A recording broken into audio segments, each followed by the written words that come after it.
Los Angeles, John Lasseter, the animation titan who has been on leave from the Walt Disney Company since November because of what he called missteps that made some staff members feel disrespected and uncomfortable, will not return to the conglomerate.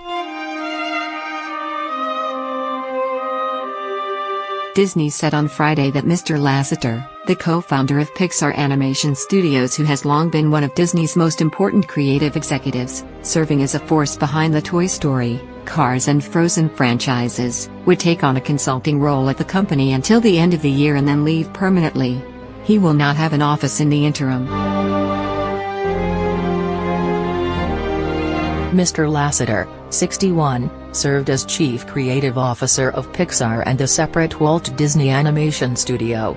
Disney did not name replacements.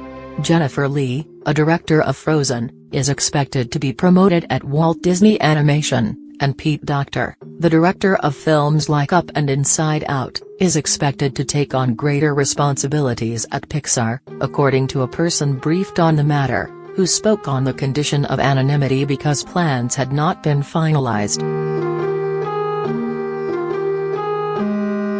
A self-described Peter Pan, Mr. Lasseter has long been known for his jolly public persona and tendency to greet anyone in his proximity, subordinates, stars, fans, reporters, with lengthy bear hugs. In 2011, The Wall Street Journal published a photo slideshow of his frequent squeezes, saying he had handed out at least 48 of them in one day at the office. Mr. Lasseter said in November that he would take a 6-month sabbatical and sent a lengthy email to employees apologizing to anyone who has ever been on the receiving end of an unwanted hug or any other gesture they felt crossed the line in any way, shape or form.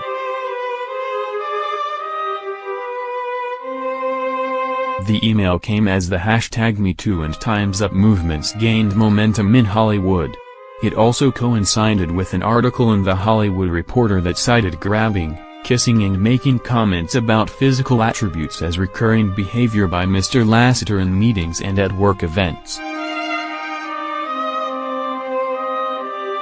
Since then, he has kept a low profile in Hollywood, skipping the Academy Awards in March, when Pixar's Coco won the Oscar for Best Feature Animation, and spending time in Italy and New Zealand.